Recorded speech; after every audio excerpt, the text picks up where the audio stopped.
जो Israel America मिलकर Iran पर ताबड़तोड़ हमले करते हुए भीषण तबाही मचा रहे हैं, तो वहीं ईरान भी पीछे नहीं है।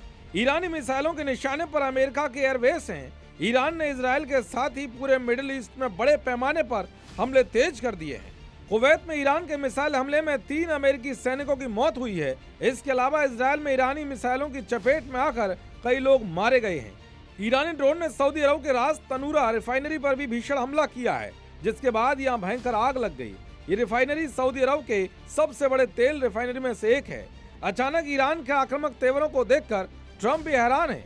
आशंका जताई जा रही है कि अब ये जंग और भी ज्यादा घातक होने वाली है और इसका सिग्नल अब ईरान के सपोर्ट में आए रूस चीन ने भी दे दिया है, जिसने पूरी दुनिया में हड़कंप मचा दिया है। पहली बार रूस और चीन ने ईरान पर हो रहे हमलों पर क्या कुछ कहा है वो भी आपको बताएंगे। साथ ही बताएंगे कि रूस चीन ने कैसे अमेरिका की टेंशन बढ़ा दी है।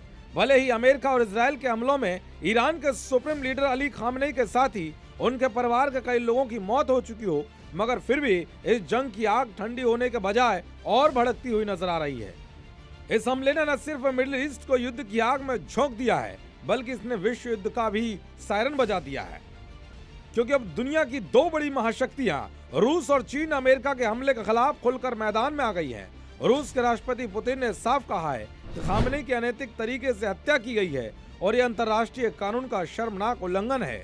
पुतिन ने आगे कहा कि खामनेई को रूस में एक असाधारण राजनेता के रूप में याद किया जाएगा, जिन्होंने रूस और ईरान के बीच रणनीतिक साझेदारी को मजबूत करने में अहम भूमिका निभाई। तो वहीं चीन ने भी खामनेई की मौत को लेकर कड़े शब्दों में निंदा की है। चीनी विदेश मंत्रालय के प्रवक्ता ने कहा है कि ईरान के सर्वोच्च नेता की हत्या ईरान की संप्रभुता और सुरक्षा का गंभीर उल्लंघन है। किसी संप्रभु नेता की सरेआम हत्या और सत्ता प्रवर्तन की कोशिशों को किसी कीमत पर बर्दाश्त नहीं किया जा सकता। इसके अलावा चीन ने सीज फायर की भी अपील की है, यानी कि रूस और चीन ने अमेरिका को चेतावनी दे दी है कि जो भी वो कर रहा है वो एकदम गलत है। तो जिस तरह की मिसाइल और हथियारों का ईरान इस्तेमाल कर रहा है, उसने भी अमेरिका की मुसीबतें बढ़ा दी है। कहा जा रहा है कि रूस और चीन ईरान को हथियार मुहैया करा रहे हैं, इसलिए उसको हथियारों की कोई कमी नहीं हो रही है। अगर ऐसा ही चलता रहा तो ये अमेरिका और इजराइल के लिए बहुत बड़ा नुकसान पहुंचाने वाला हो सकता है। युधिष्ठिर उपाध्याय की रिपोर्ट, जी मीडिया।